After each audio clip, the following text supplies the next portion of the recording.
আসসালামু আলাইকুম।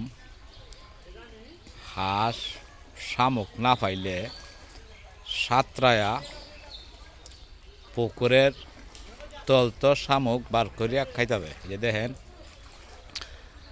যদি শামুক না পায়, শামুকের লাগে শামুক হাঁসের লাগে খুবই প্রিয় খাবার। এই যে শামুক যেমন ফুটকি তোলা দিয়ে পায় না, এখন হাঁসে ডুবাইয়া শামুক খাইতে হবে। দেখেন, এই যে ডুব লইছে, ডুবাইয়া শামুক খাইতে হবে।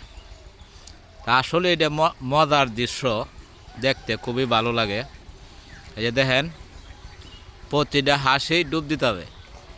ডুব দিয়া শামুক লইয়া উঠিয়া বাদে খাইতে হবে।